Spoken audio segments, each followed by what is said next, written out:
Etina. Ctihodných. Abdulláz. Ibn Abdul ibn Bezet. Ve jménu Boha milosrdného, slitovného. Vsob modlitby proroka. 2. Lomítko. Lomítko. Způsob modlitby proroka. Ctihodný šejch. Abdul Aziz ibn Abdullah ibn Bás. Ve jménu Boha milosrdného, slitovného. 2. Způsob modlitby proroka. Ctihodný šejch. Abdul Aziz ibn Abdullah ibn Bás. Ve jménu Boha milosrdného, slitovného. Chvála jedinému Bohu a požehnání a mír jeho. Služebníkovi a poslu našemu proroku. Muhammadovi a jeho rodu a druhům. Tato stručná slova vysvětlení způsobu modlitby. Proroka jsem chtěl předložit každému muslimovi. A muslimce, aby se ho každý, kdo si je přečte, snažil napodobovat na základě slov proroka. Modlete se tak, jak mě vidíte, že se modlím. 1a. Zde je pro čtenáře vysvětlení. 1. Dodržet pořádně malou očistu, vudu a to, aby ji vykonal tak, jak mu to nařídil Bůh ve svých slovech. Levá složená závorka vy, kteří věříte. Když se chystáte k modlitbě, umyjte si obličeje své i ruce své až k loktům a otřete si hlavy své a nohy své až ke kotníkům, pravá složená závorka. Prostřený. 1. Zaznamenal ho Al-Buchárī pod číslem 605. 3. Stůl 6 až do konce verše. A na základě slov proroka. Není přijata modlitba bez očisty. 1. A jeho slov k tomu, kdo se špatně modlil. Pokud vstaneš k modlitbě, vykonej pořádně malou očistu. 2. Na modlící se postaví celým svým tělem. Směrem ke kvible, což je Kába, ať je kdekoliv na světě. S upřímným úmyslem v srdci na konkrétní modlitbu, kterou se chce modlit, ať už je povinná nebo doporučená, ale nevyslovuje tento úmysl nahlas, protože vyslovování tohoto úmyslu nepatří do islámu a naopak je to novota, protože prorok ní sahába, ať je s nimi Bůh spokojen, úmysl nahlas nevyslovovali. Tak si má vzít slonu, sutra, ke které se má modlit, ať už je imámem pro ostatní nebo ne.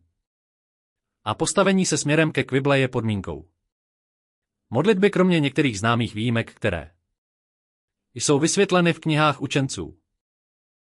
Řekne zasvěcující takbír, což jsou slova Alláhu Akbar a přitom se dívá před sebe na místo, kde dělá sudžud. 1. Zaznamenal ho Muslim pod číslem 224. 2. Zaznamenal ho Al-Buchárī pod číslem 5782. 4. 4. Při tomto takbíru zvedne ruce k ramenům nebo až k uším. 5. Dá si ruce na prsa tak, že pravá ruka je položena přes levou dlaň, zápěstí a paži, protože tak to bylo zaznamenáno o prorokovi. 6. Je doporučené číst na začátku tato dua. Al-Istiftah. Allahumma ba'id bajní dvojitevé a bajna chatájája kama ba'ata bajna al-mašriky dvojitevé a al-magehrib Allahumma nakvekyní min chatájája kama yunakve a tehata v bulabědu. Minardanas Allahumma igehsil chatájája bielma i dvojitevé a tehat haledeši dvojitevé a al-barat. O Bože, vzdal mě od mých hříchů, jako jsi vzdálil východ od západu, o Bože, očisti mě od mých hříchů, jako se očistuje bělostné roucho od nečistoty, o Bože, smyj mé hříchy sněhem, vodou a chroupami. 1.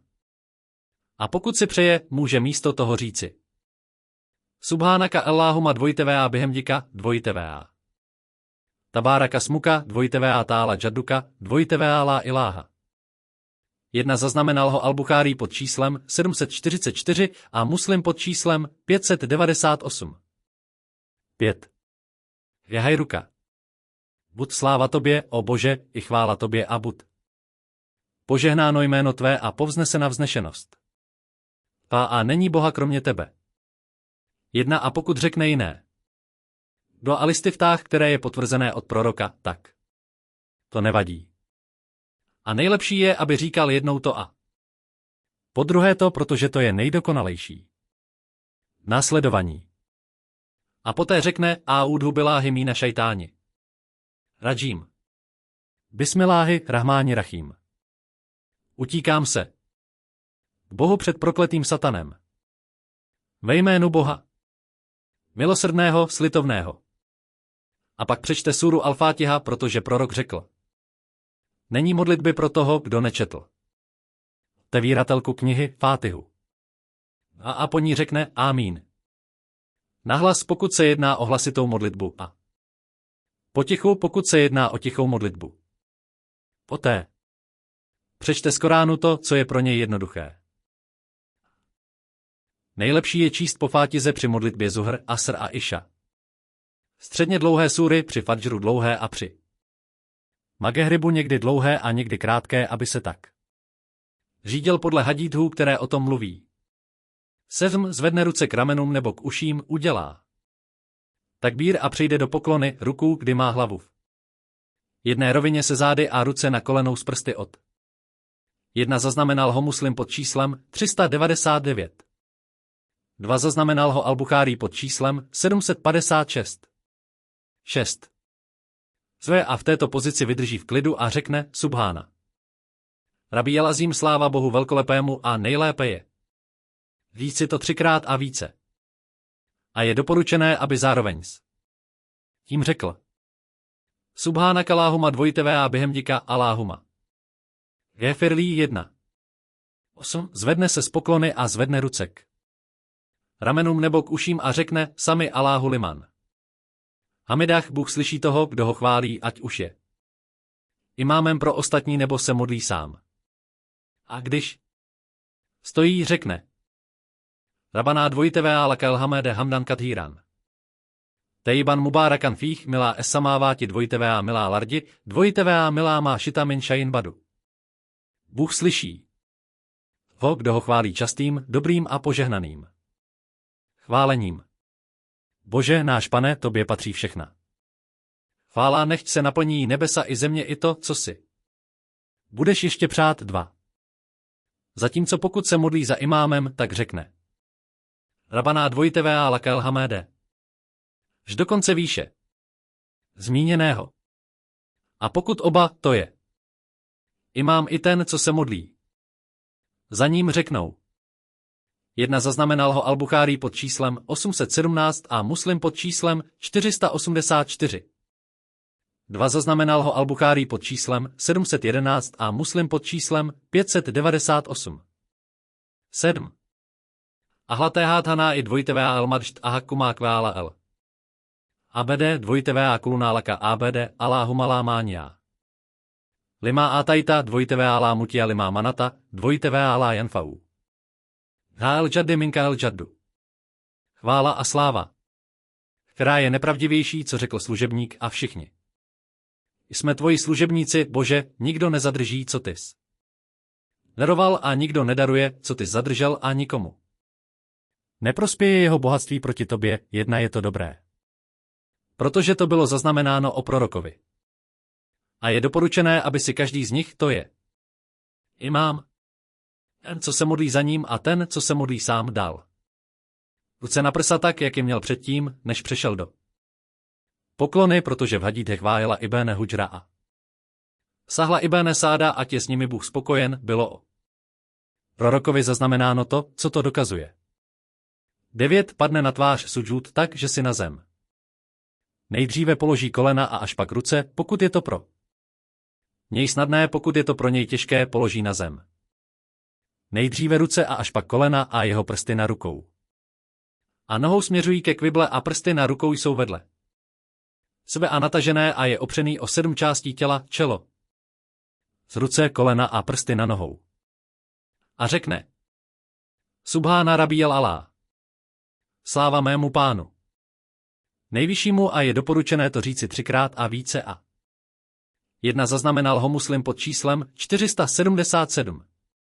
8.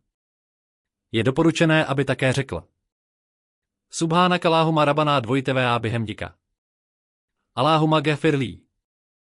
Sláva tobě, Bože, Pane náš, jen tobě patří poděkování. Bože, odpusť mi.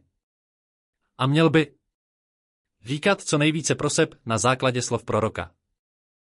Se týče poklony, v té chvalte velkolepost Boží, a co se týče padnutí na tvář, v něm se snažte co nejvíce prosit Boha, protože vaše prosby nejspíše vyslyší. 1.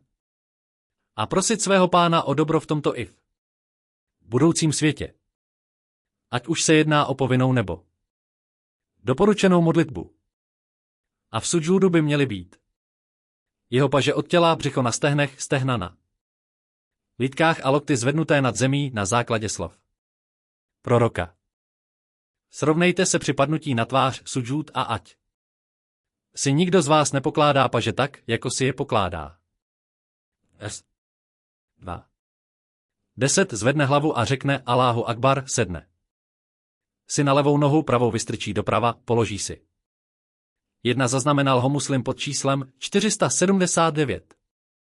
2 zaznamenal ho Al-Buchárí pod číslem 788 a Muslim pod číslem 493. 9.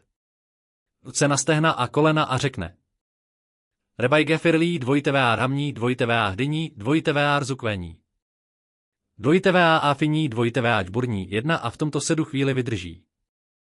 11 udělá druhý sudžúd a přitom řekne Alláhu Akbar stejným způsobem jako u prvního sudžúdu. 12 řekne Alláhu Akbar a zvedne se do sedu. Jako byl ten mezi sajdami a je v něm jen chvilinku. Tento sed se nazývá odpočinkový džálsa alistiráha a je doporučený, pokud ho neudělá, nic se neděje a v tomto sedu se neříká žádný dhikr ani prosby, dua. Té se postaví na druhé raká přes kolena, pokud to je pro něj jednoduché, pokud je to pro něj těžké, tak se může opřít o ruce. Ve stoje pak přečte súru Al-Fátiha a vše ostatní, co dělal v prvním raká. 13 pokud má modlitba jen 2 raká jako modlitba fadžr, páteční modlitba a modlitba svátku. Sedne si po druhé saždě tak, že pravá noha směřuje ven a levá je položena na straně pravou. Ruku má na pravém stehně, prsty má v pěst kromě ukazováčku, kterým ukazuje k prohlašování jedinosti Boží. A pokud má v pěst pouze malíček a prsteníček, zatímco prostředníček a palec tvoří kruh a ukazováčkem ukazuje, je to dobré, protože oba dva způsoby byly zaznamenány o prorokovi. 1 zaznamenal ho A.T. Tirmidí pod číslem 284, Abu Dávud pod číslem 850 a Ibn Mádža pod číslem 898. 10. A nejlepší je dělat jednou tento způsob a po druhé druhý.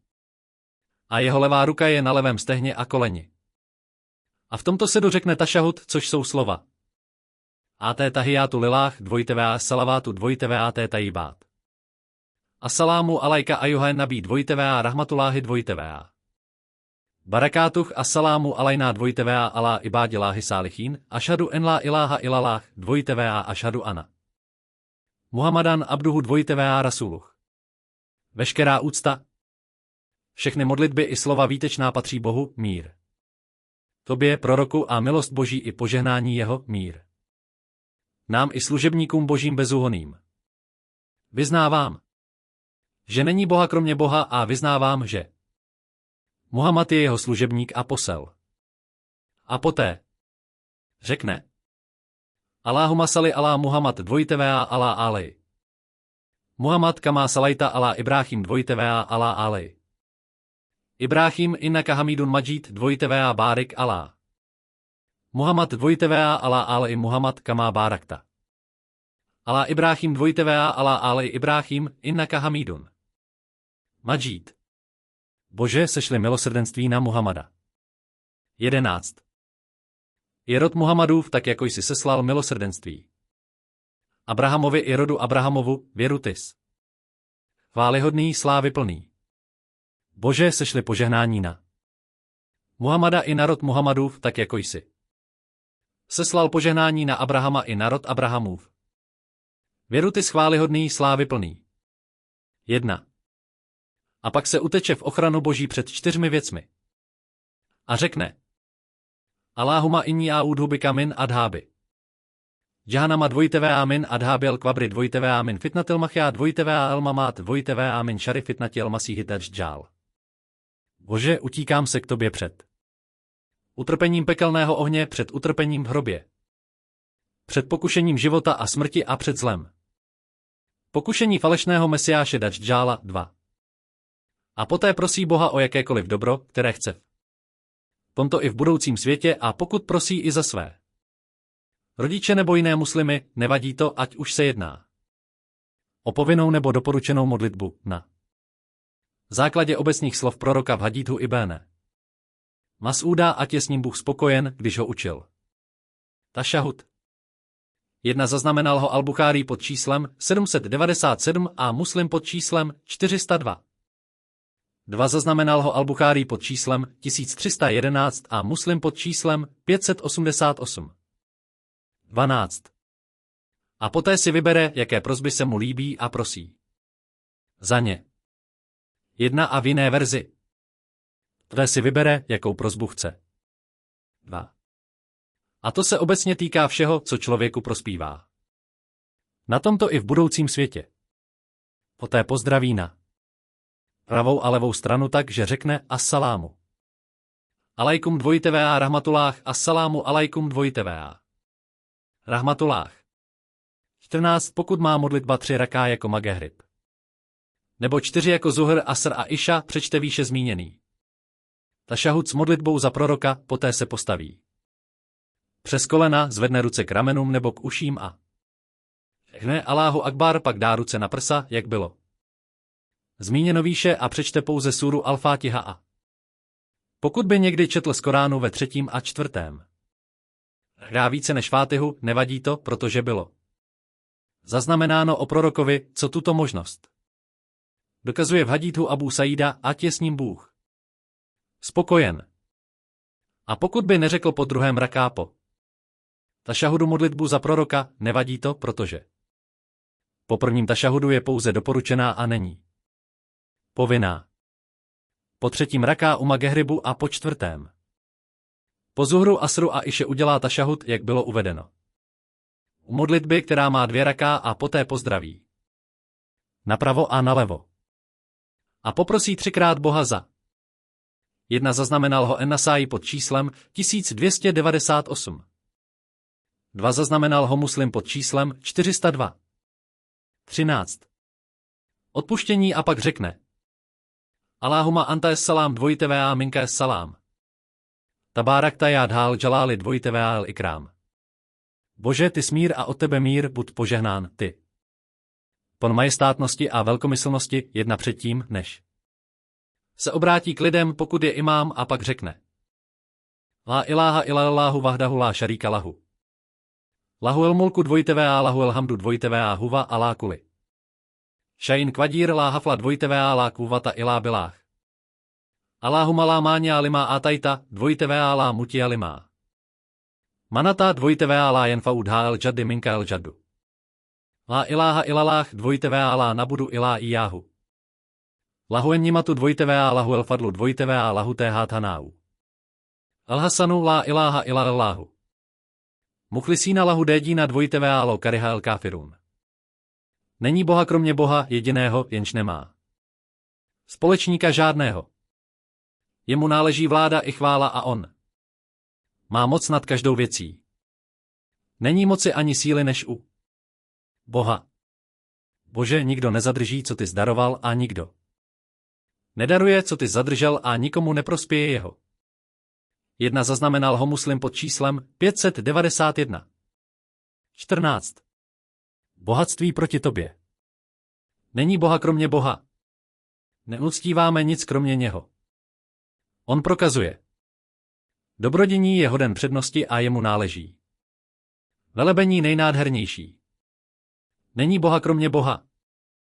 Jemuž upřímně zasvěcujeme víru, i když se to nevěřícím protiví. 1. A řekne 33krát Subhanallah, 33krát Alhamdulillah a 33krát Allahu Akbar, a pak ne, aby dovršil 100 La ilaha illallahu vahdahu.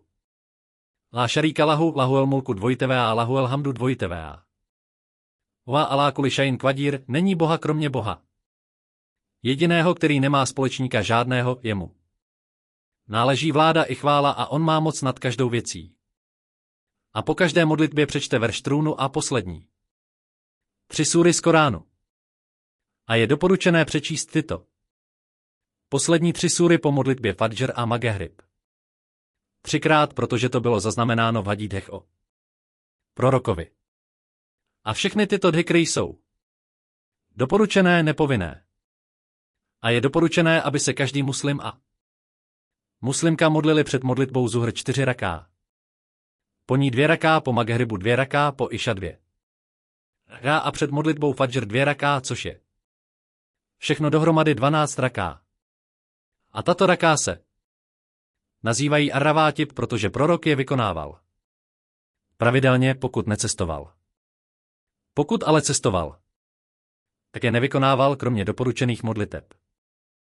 1 zaznamenal ho muslim pod číslem 402. 15. U Fadžru a modlitby Vitr. Tyto modlitby prorok, mír a požehnání s ním vykonával pravidelně, ať už cestoval nebo ne. A je doporučené se tyto modlitby rawátib a vitr modlit doma, ale pokud by se je pomodlil v mešitě, nevadí to. Důkazem jsou slova proroka. Nejlepší modlitba člověka je v jeho domě. Kromě povinné modlitby. 1. A pravidelné vykonávání těchto modliteb je jednou z příčin vstupu do ráje na základě slov proroka. Tomu, kdo se modlil 12 raká za den a noc, za ně bude postaven dům v ráji. 2. A pokud se modlí 4 raká před asrem a 2 před Maghribem a 2 před iša, je to dobré, protože bylo správně zaznamenáno o prorokovi, co to dokazuje. A pokud se modlí 4 po zuhru a 4 před ním, je to dobré na základě slov proroka. Kdo se pravidelně modlí 4 raká před zuhrem a 4 po něm, Bůh zakáže ohni. 3 a tím se 1 zaznamenal ho al-Buchárī pod číslem 6860. 2 zaznamenal ho Muslim pod číslem 728. 3 zaznamenal ho Ahmad pod číslem 25547 a Tirmidhí pod číslem 393 a Abu Dávud pod číslem 1077. 16. Myslí, že přidá 2 raká k doporučené modlitbě po zuhru, protože doporučená modlitba je 4 před zuhrem a 2 po něm. A pokud přidá další 2, stane se z nich tolik, kolik bylo zmíněno v hadítu. Habíby, ať je s ní Bůh spokojen. A jen Bůh je ručitelem úspěchu. Ať Bůh žehná a dá mír našemu proroku Muhammadovi ibn Abdulláhovi, jeho rodu, druhům a těm, kdo je v dobrém následují až do soudného dne.